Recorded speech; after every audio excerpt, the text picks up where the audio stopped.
بسم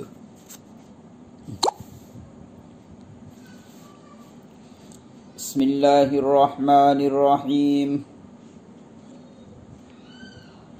الحمد للہ نحمده ونستعینه ونستغفره ونؤمن به ونتوکل علیہ ونعوذ باللہ من شرور انفسنا ومن سیئات اعمالنا من يهده الله فلا مضل له ومن يضلله فلا هادي له ونشهد أن لا إله إلا الله وحده لا شريك له ونشهد أن سيدنا ومولانا محمدا عبده ورسوله أما بعد فأعوذ بالله من الشيطان الرجيم بسم الله الرحمن الرحيم إن الصلاة تنهى عن الفحشاء والمنكر وقال الله تبارك وتعالى مثل الذين ينفقون أموالهم في سبيل الله كمثل حبة أنبتت 7 سنابل في كل سنبلة 100 حبة والله يضاعف لمن يشاء والله واسع عليم صدق الله مولانا العظيم وصدق رسوله النبي الكريم ونحن على ذلك لمن الشاهدين والشاكرين والحمد للہ رب العالمین۔ معزز سامعین، میں نے کل گزشتہ آپ حضرات کو یہ بات بتلائی تھی کہ اسلام کی بنیاد 5 چیزوں پر ہے، جس میں کلمہ طیبہ یعنی لا الہ الا اللہ کے اقرار کے بعد 4 عبادتیں رکھی ہے، جس میں نماز ایک اہم عبادت ہے، اور اس کی اہمیت کو میں نے تقریباً 3 مجلسوں میں پیش کیا الگ الگ عنوان سے کہ مذہب اسلام میں نماز کا کیا مقام ہے۔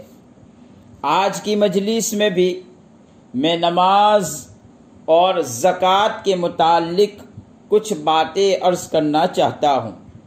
اللہ پاک مجھے بھی عمل کی توفیق عطا فرمائے، آپ سبھی حضرات کو عمل کی توفیق عطا فرمائے۔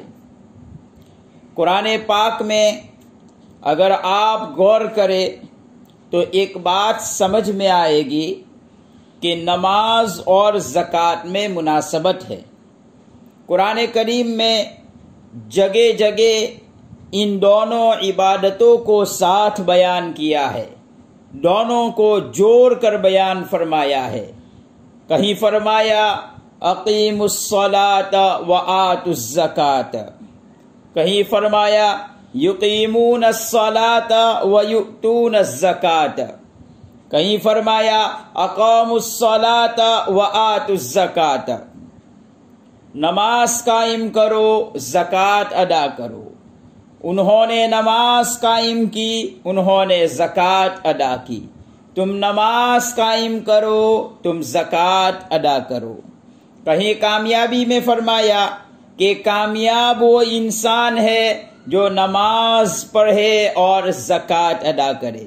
کہیں فرمایا ایمان والے وہ ہے جو نماز پڑھتے ہیں اور زکوٰۃ دیتے ہیں۔ ان دونوں کو قرآن کریم میں خوب جوڑ جوڑ کر بیان کیا ہے۔ قرآن پاک میں 63 بار ان دونوں عبادتوں کو اللہ تعالیٰ نے جوڑ کر بیان فرمایا ہے۔ آخر کیا وجہ ہے کہ ان دونوں باتوں کو جوڑ کر بیان فرمایا؟ علماء نے لکھا ہے یہ دونوں عبادتیں ایسی ہیں جس سے انسان کی اصلاح میں بڑا فرق پڑتا ہے۔ یہ دونوں عبادتوں سے انسان کی اصلاح ہو جاتی ہے۔ دیکھو، جب انسان نماز پڑھتا ہے تو نماز کے وقت وہ کہتا ہے اللہ اکبر۔ اللہ اکبر کا مطلب یہ ہے انسان ساری دنیا سے بے خبر ہو گیا، بے تعلق ہو گیا، اور اب اللہ کے حضور کھڑا ہو گیا۔ یہ استحضار پیدا کرتا ہے کہ اللہ تو ہی بڑا ہے، باقی سب چھوٹے ہیں۔ اب میرا گھر، میرے بیوی بچے، میرا کاروبار کچھ نہیں، یہ سلطنتیں کچھ نہیں، یہ کچھ طاقت نہیں رکھتی ہے، بس اللہ ہی اللہ، تو ہی بڑا ہے، بس تو ہی ہے، تو ہی ہے۔ یہ ہے اللہ اکبر کا مطلب۔ جب انسان یہ استحضار پیدا کرتا ہے، پھر اس کی تکبیر اللہ کے عرش کے ساتھ جا کر ٹکراتی ہے۔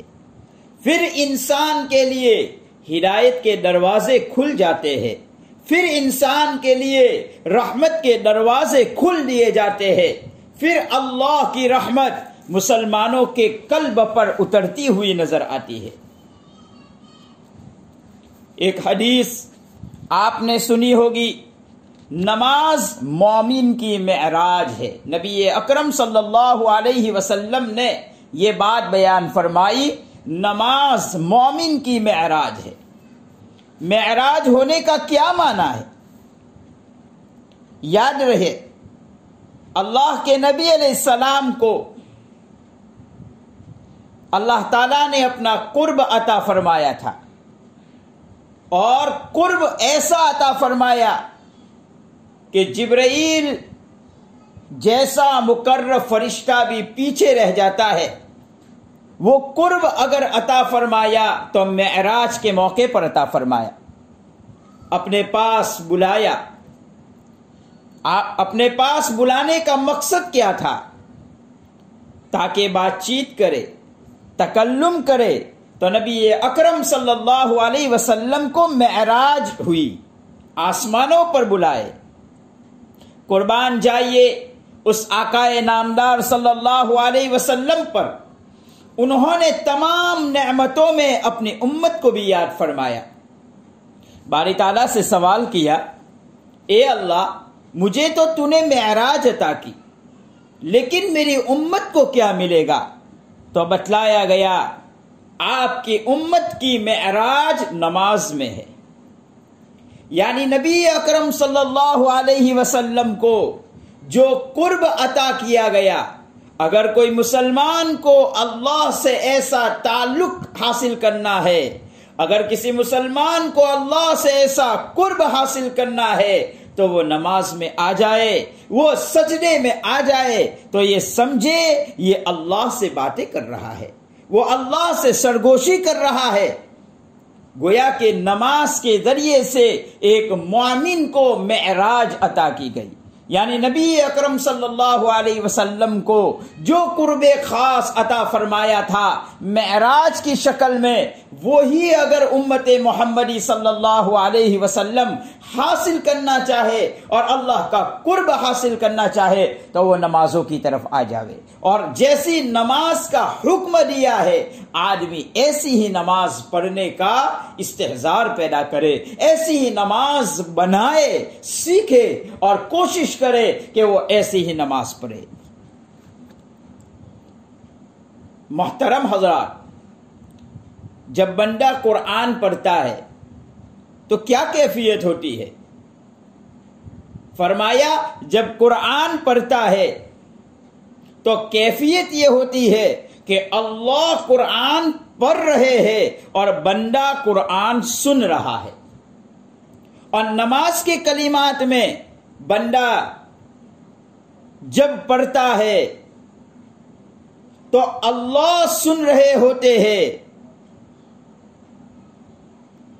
نماز کے کلمات جب بندہ پڑھتا ہے تو بندہ پڑھ رہا ہوتا ہے اور اللہ سن رہا ہوتا ہے۔ یہ یقین دلوں میں بٹھانے کی ضرورت ہے۔ جب ایسی نماز ہوگی تو ایمان میں حلاوت ملے گی، جب ایسی نماز ہوگی تو انسان کے دلوں کی اصلاح ہوگی۔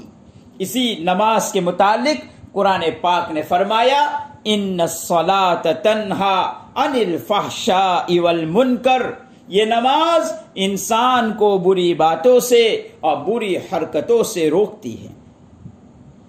سوال پیدا ہوتا ہے، ہم بھی نماز پڑھتے ہیں لیکن ہم برائی ہی برائی کرتے چلے جاتے ہیں اور ہم کبھی برائیوں سے نہیں رکتے، تو جواب بہت آسان ہے، ہماری نماز ہی نماز ہے نہیں ہے، ہماری نماز ہی نماز نہیں ہے۔ اس لیے میرے بھائیوں، نماز میں محنت کرنے کی ضرورت ہے۔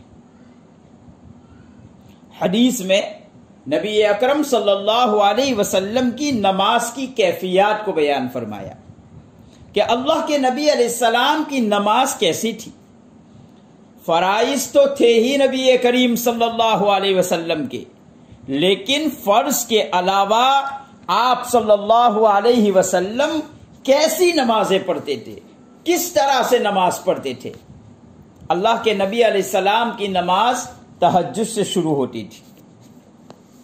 جب آپ تہجد میں بیدار ہوتے تو سب سے پہلا کام مسواک فرماتے تھے، پہلا کام مسواک فرماتے تھے۔ بیدار ہوتے اور بیدار ہونے کے بعد بستر پر بیٹھتے تھے، آنکھوں کو ملتے تھے، پھر دعا پڑھتے تھے، بسم اللہ الرحمن الرحیم الحمدللہ الذی احیانا بعدما اماتنا والیہ النشور۔ کتنے شریف تھے میرے آقا صلی اللہ علیہ وسلم، اور کیسے رحم دل تھے آقا صلی اللہ علیہ وسلم کہ آقا صلی اللہ علیہ وسلم نے اپنے عمل سے امت کو تعلیم دی، بیدار ہونے کے بعد فوراً کھڑے نہ ہو جایا کرو، بلکہ پہلے آنکھوں کو مل لو، خمار دور کر لو، پھر مسواک کرتے نبی اکرم صلی اللہ علیہ وسلم، پھر ضرورت کے لیے قضاء حاجت کے لیے جاتے، اور جب قضاء حاجت کے لیے جاتے تو پھر دعا کرتے تھے، بسم اللہ الرحمن الرحیم اللہم انی اعوذ بک من الخبث والخبائث۔ پھر جب ضرورت سے فارغ ہونے کے بعد باہر کو نکلتے تو دوبارہ دعا کا اہتمام کرتے، بسم اللہ الرحمن الرحیم الحمدللہ الذی اذھب عنی الاذى وعافانی۔ کتنی مبارک دعائیں ہیں۔ جب داخل ہوتے تو اللہ کے نبی علیہ السلام دعا کا اہتمام کرتے تھے۔ اس دعا کا مطلب کیا ہے؟ اے اللہ، میں تجھ سے حفاظت چاہتا ہوں۔ اس بیت الخلاء میں جانے کے بعد جتنے مذکر جنات ہیں، جتنے مؤنث جنات ہیں، سب سے میں تیری حفاظت چاہتا ہوں۔ اللہ کے نبی علیہ السلام نے کتنی پیاری دعا سکھلائی، اس لیے کہ یہ شیاطین کی جگہ ہوتی ہے۔ اگر آپ نہیں پڑھیں گے تو وہ شیاطین تمہیں نقصان پہنچا دیں گے۔ یہی شیاطین دلوں میں وساوس ڈالتے ہیں، اسی لیے نبی اکرم صلی اللہ علیہ وسلم نے ایک ادب سکھلایا کہ جب آپ بیت الخلاء میں داخل ہو تو سر ڈھک کر جایا کرو۔ اللہ کے نبی علیہ السلام کی یہ ساری تعلیمات ہماری زندگیوں سے چھٹتی چلی جاتی ہے۔ آدمی وساوس کی بیماریوں کا آج شکار ہوتا چلا جا رہا ہے۔ اسی لیے علماء نے لکھا ہے کہ کبھی ایسی بیماری انسان کو لگ جاتی ہے کہ پیشاب کے بعد بھی اسے کچھ قطرات نکلتے رہتے ہیں، کچھ دھات کی شکل میں، کچھ چکنے پانی کی شکل میں کچھ قطرات نکلتے رہتے ہیں۔ یہ کیوں ہوتے ہیں؟ کہ اس لیے کہ جب وہ قضاء حاجت کے لیے گیا، جب وہ بیت الخلاء میں جاتا ہے تو دعا کا اہتمام نہیں ہوتا ہے، دیر تک وہاں بیٹھا رہتا ہے تو شیطان کے اثرات اس کو لگ جاتے ہیں۔ اللہ کے نبی علیہ السلام نے اس لیے دعا سکھلائی۔ پھر جب اللہ کے نبی علیہ السلام قضاء حاجت سے فارغ ہو کر باہر کو نکلتے تو وضو فرماتے اور وضو میں دوبارہ مسواک کرتے تھے۔ اللہ کے نبی علیہ السلام دوسری مرتبہ بھی مسواک کا اہتمام کرتے اور وضو سے فارغ ہو کر اعوذ باللہ من الشیطان الرجیم بسم اللہ الرحمن الرحیم ان فی خلق السماوات والارض واختلاف اللیل والنہار لآیات لأولی الالباب، یہ جو سورہ آل عمران کا آخری رکوع ہے یہ دعائیں ہی دعائیں ہے، پھر اس کو پڑھنے کا اہتمام فرماتے تھے نبی اکرم صلی اللہ علیہ وسلم۔ پھر حضرت عائشہ رضی اللہ تعالیٰ عنہ فرماتی ہے آپ صلی اللہ علیہ وسلم 2 رکعت پڑھتے تھے، بہت ہلکی سی 2 رکعت پڑھتے تھے، مختصر تلاوت فرماتے تھے، اور اس کے بعد نبی اکرم صلی اللہ علیہ وسلم کا قیام بہت طویل ہوتا تھا، کبھی 2 رکعت پڑھتے تھے، کبھی 4 رکعت پڑھتے تھے، کبھی 6 رکعت پڑھتے تھے، اور کبھی 8 رکعت تک اللہ کے نبی علیہ السلام پہنچ جاتے تھے۔ پھر وتر کا اہتمام فرماتے، وتر پڑھتے تھے اللہ کے نبی علیہ السلام، اس طرح تہجد ادا کرتے تھے، اور جب تہجد سے فارغ ہو جاتے تو آہو زاری سے دعا میں مشغول ہوتے۔ یہ نبی اکرم صلی اللہ علیہ وسلم کا نماز سے تعلق تھا، حالانکہ آپ کو اس طرح سے لمبے سجدوں کی کوئی ضرورت نہیں تھی، آپ کو طویل قیام کی کوئی ضرورت نہیں تھی۔ آپ کے قیام کے متعلق آتا ہے کہ بعض مرتبہ پاؤں پر سجن ہو جاتی تھی، لیکن اللہ کے نبی علیہ السلام جن کو معراج نصیب ہو گئی ہے، جن کو اللہ کا قرب نصیب ہو گیا ہے، جن کو یہ کہہ دیا ہے تیرے اگلے گناہ بھی معاف، تیرے پچھلے گناہ بھی معاف، جو اللہ کی نگاہ میں بہت ہی مقبول بندہ ہے، لیکن اس کے باوجود اللہ کے نبی علیہ السلام نماز کا اس طرح سے اہتمام کرتے تھے۔ پھر جب صبح صادق ہو جاتی تو حضرت بلال رضی اللہ تعالی عنہ اذان دیتے تھے۔ جب حضرت بلال اذان دیتے تو اللہ کے نبی علیہ السلام 2 رکعت سنت گھر میں پڑھتے تھے، بہت مختصر پڑھتے تھے، قل یا ایھا الکافرون اور قل ھو اللہ احد کی سورت پڑھتے تھے۔ بلکہ حضرت عائشہ رضی اللہ تعالیٰ عنہ فرماتی ہے کہ کبھی تو اس طرح سے مختصر کر دیتے تھے کہ لگتا ایسا تھا کہ شاید نبی اکرم صلی اللہ علیہ وسلم نے سورہ فاتحہ بھی چھوڑ دی۔ پھر اللہ کے نبی علیہ السلام استراحت فرماتے تھے، نیند نہیں نکالتے تھے، استراحت، تھوڑی سی راحت کے لیے اللہ کے نبی علیہ السلام تھوڑا سا کروٹ بدلتے تھے، اور کروٹ کے اور اس استراحت کا طریقہ یہ ہوتا تھا کہ آپ سیدھے ہاتھ کو سیدھے رخسار کے نیچے رکھ کر کوہنیوں کو کھڑا کر دیتے تھے، اور اس کوہنی کی ٹیک پر نبی اکرم صلی اللہ علیہ وسلم استراحت فرماتے تھے۔ یہ کوہنیوں پر ٹیک اس لیے لگاتے تھے میرے آقا صلی اللہ علیہ وسلم تاکہ نیند غالب نہ ہو جائے۔ پھر حضرت بلال رضی اللہ تعالیٰ عنہ تشریف لاتے اور کہتے الصلاۃ خیر من النوم یا رسول اللہ۔ اللہ کے نبی علیہ السلام کھڑے ہو جاتے اور فرض کے لیے مسجد میں تشریف لاتے۔ فرض نماز کے بعد بھی اگر کسی کام کاج کے لیے نہ جانا ہو تو اللہ کے نبی علیہ السلام وہیں پر بیٹھے رہتے تھے اور انتظار کرتے تھے سورج کے طلوع ہونے کا۔ پھر جب سورج طلوع ہو جاتا تو اللہ کے نبی علیہ السلام 2 رکعت پڑھتے تھے۔ آپ صلی اللہ علیہ وسلم نے فرمایا اگر تم یہ 2 رکعت کا اہتمام کرو تو اللہ پورے دن کے کاموں کی کفایت کر لیتے۔ یہ ترغیب دی ہے، یہ کوئی فرض نہیں ہے، لیکن اللہ کے نبی علیہ السلام اس طرح سے نماز کا اہتمام کرتے تھے۔ جب اللہ کے نبی علیہ السلام نوافل کے لیے اس طرح سے کوششیں کرتے تھے اور محنت کرتے تھے اور اپنی نماز میں جان پیدا کرنے کی کوشش کرتے تھے تو فرائض کا تو اللہ کے نبی علیہ السلام کا کیا حال ہوگا۔ ہمیں بھی چاہیے کہ ایسی نماز بنائے۔ جب یہ نماز بن جاتی ہے تو پھر یہ کہا ان الصلاۃ تنہا عن الفحشاء والمنکر، یہ نمازیں وہ ہے جو تمہیں بری کاموں سے، بری باتوں سے روک دیا کرے گی، پھر تمہاری زندگی میں حلاوت ایمانی نصیب ہوتی ہے۔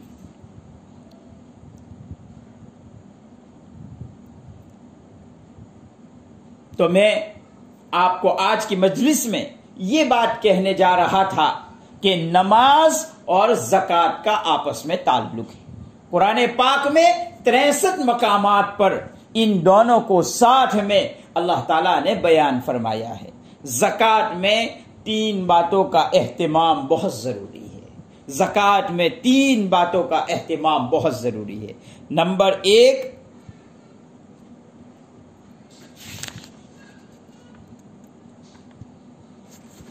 آدمی اخلاص پیدا کرے۔ نمبر 2، حلال مال سے زکوٰۃ ادا کرے۔ اور نمبر 3، صحیح مصرف میں آدمی زکوٰۃ ادا کرے۔ دیکھو، زکوٰۃ کا نصاب جاننا بھی بہت ضروری ہے۔ سونا، چاندی، نقدی پیسے اور اموال تجارت، یہ 4 چیزیں اس کو شریعت نے اموال تجارت کہا۔ یہ 4 چیزیں اگر کسی کے پاس ہوتی ہے تو اس کے اوپر زکوٰۃ واجب ہو جاتی ہے۔ ایک آدمی کے پاس نقدی پیسہ کچھ بھی نہیں، چاندی بھی کچھ بھی نہیں، اور اموال تجارت بھی اس کے پاس کچھ بھی نہیں، نہ اس کی کوئی دکان ہے، نہ کوئی اس کا بزنس ہے، تو پھر اسے 7.5 تولہ اس کے پاس سونا ہونا ضروری ہے۔ اگر اس سے کم ہے تو زکوٰۃ نہیں آتی ہے۔ لیکن ہم لوگ غلطی کرتے ہیں۔ کہاں غلطی کرتے ہیں؟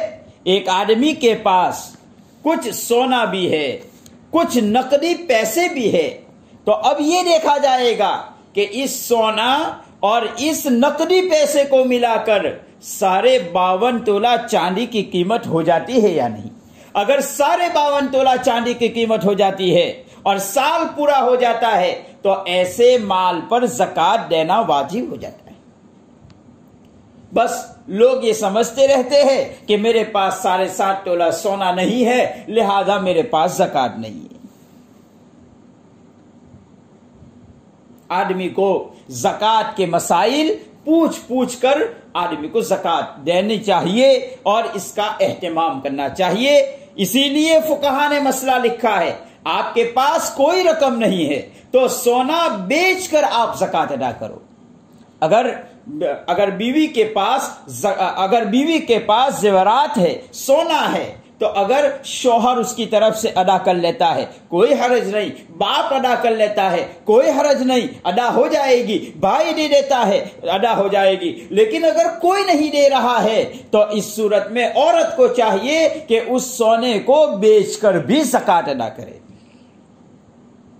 ورنہ قرآن کریم میں اللہ تعالیٰ فرماتے ہیں یوم یکنزون الذهب والفضة ولا ينفقونها في سبيل الله فبشرهم بعذاب أليم يوم يحمى عليها في نار جهنم فتكوى بها جباههم وجنوبهم وظهورهم هذا ما كنزتم لأنفسكم فذوقوا ما كنتم تكنزون۔ اسی سونے اور چاندی کے ذریعے اللہ پاک اس کو قیامت کے دن عذاب دیں گے۔ بعض جگہوں پر یہ بھی ماحول ہو جاتا ہے کہ پہلے سے سونے اور چاندی یہ کہتے ہیں کہ یہ میری لڑکی کے لیے بنا کر رکھا ہے۔ اس میں بھی بہت احتیاطی پہلو برتنا چاہیے اور احتیاط سے کام لینا چاہیے، مسائل پوچھنا چاہیے۔ محض ایسے ہی آپ نے اگر نیت کر لی تو اس سے کام نہیں چلتا ہے، سارا تصرف اس لڑکی کا ہو جانا چاہیے۔ اس لڑکی کو اگر آپ نے سارا تصرف دے دیا ہے تب تو وہ لڑکی کے نام پر ہوا، اور اگر باپ نے کوئی تصرف نہیں دیا ہے بس ایسے ہی اس کے نام سے رکھ دیا ہے تو اس صورت میں اس مال پر بھی زکوٰۃ ادا کرنا ہوگا۔ تو میں یہ عرض کر رہا تھا زکوٰۃ میں 3 چیزیں ہیں۔ نمبر 1، اخلاص پیدا کرو، حلال مال سے زکوٰۃ ادا کرو اور صحیح مصرف میں زکوٰۃ ادا کرو۔ قرآن کریم میں اللہ تعالیٰ فرماتے ہیں مثل الذین ينفقون اموالهم فی سبیل اللہ کمثل حبۃ، اس کو ایک دانے سے تعبیر کیا۔ جو لوگ اللہ کے راستے میں مال کو خرچ کرتے ہیں گویا ایک دانہ زمین میں جاتا ہے، اس ایک دانے سے 7 کونپل نکلتی ہے، پھر وہ 7 کونپل 7 خوشے بنتے ہیں، اور ہر خوشے میں 700 دانے جمع ہو جاتے ہیں۔ گویا 700 دانے حاصل ہو گئے، 100 دانے جمع ہو جاتے ہیں، تو 7 کونپل میں اور 7 خوشوں میں 700 دانے جمع ہو جاتے ہیں۔ کمثل حبۃ انبتت 7 سنابل فی کل سنبلۃ 100 حبۃ، ارشاد فرمایا جو اخلاص کے ساتھ خرچ کرے گا اللہ اسے بھی 700 کا ثواب دے گا۔ بلکہ آگے اللہ فرماتے ہیں واللہ یضاعف لمن یشاء، اللہ کسی کے اخلاص کو دیکھ کر اور اضافہ کرنا چاہے تو وہ اس کی شان کریمی ہے، وہ اس کو اور بھی نواز دیتا ہے۔ دیکھو یہاں اموال فی سبیل اللہ، انفاق فی سبیل اللہ، یعنی دانے کو دانے سے تعبیر کیا۔ دانا کیسا ہونا چاہیے کہ جس سے کونپل بھی نکلے، جس سے خوشہ بھی بنے، جس سے دانے بھی حاصل ہو، ایسا دانا ہونا چاہیے، یعنی دانے میں اگنے کی صلاحیت ہونی چاہیے۔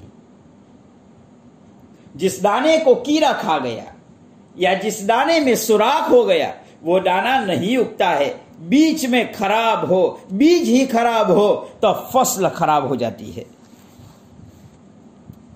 اس لیے ہمیں بھی چاہیے کہ ہمارا پیسہ اخلاص کے ساتھ ہونا چاہیے، نیت تتولے کہ ہم کس نیت سے دے رہے ہیں۔ پھر بات یاد رکھیے کہ وہ کسان موسم کو بھی جانتا ہو، وقت کو بھی جانتا ہو کہ کون سی فصل کون سے موسم میں اگائی جاتی ہے، کون سی فصل گرمی کے موسم میں ہوتی ہے، کون سی فصل ٹھنڈی کے موسم میں ہوتی ہے۔ جو اگر کوئی گرمی کی سیزن والی فصل ٹھنڈی میں لگا دیتا ہے یا ٹھنڈی والی کو گرمی میں لگا دیتا ہے تو اس سے بھی کوئی فائدہ نہیں ہوتا ہے۔ اسی طرح خرچ کرنے والے کو چاہیے نیت بھی صاف ستھری ہو، اخلاص بھی پیدا کرے۔ اور بیج کے لیے تیسری شرط یہ ہے قابل کاشت زمین ہو، بنجر زمین نہ ہو۔ اسی طرح زکوٰۃ کے لیے بھی ہمیں مصرف دیکھنا چاہیے، مستحقین زکوٰۃ تک پہنچانا چاہیے۔ قرآن کریم نے مصارف بیان فرمائے انما الصدقات للفقراء والمساکین والعاملین علیہا والمؤلفۃ قلوبہم وفی الرقاب والغارمین وفی سبیل اللہ وابن السبیل، یہ مصارف زکوٰۃ بیان فرمائے۔ یہاں پر فقر للفقراء فقر سے ماخوذ ہے، اور فقر کہتے ہیں جس کے پاس کچھ بھی نہ ہو، بس اپنے پہنے ہوئے کپڑے ہیں، اس کے پاس کچھ بھی نہیں ہے، اس کو فقیر کہا جاتا ہے۔ اور مسکین یہ سکن سے نکلا ہے، اس کا مطلب یہ ہے مسکین اس کو کہتے ہیں جس کے پاس ایک وقت کا کھانا ہو، یہ مستحقین زکوٰۃ ہے، ایسے لوگوں کو دینا چاہیے۔ آج کل ایک وبا یہ بھی چل پڑی ہے کہ لوگ جو اپنے گھروں میں کام کاج کے لیے آتے ہیں، مسلمان خواتین گھروں پر کام کاج کے لیے آتی ہے، اب ان کو رمضان میں کچھ بونس کے نام پر زکوٰۃ وغیرہ دے دیتے ہیں، پھر ان سے خوب استفادہ کرتے ہیں، اور تنخواہ اس کی سال میں کچھ کم ہوتی ہے، لیکن وہ کام کرنے والی نوکرانی یا نوکر بھی یہ سوچتا ہے چلو رمضان میں ہمیں کچھ بونس تو اچھا خاصا مل جاتا ہے، چلو کام کرتے رہتے ہیں۔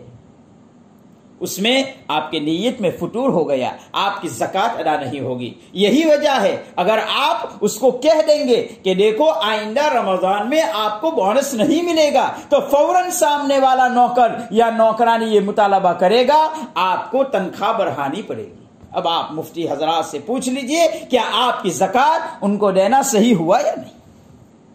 اچھا مال اللہ کے راستے میں خرچ کرو، صحیح نیتوں کے ساتھ خرچ کرو۔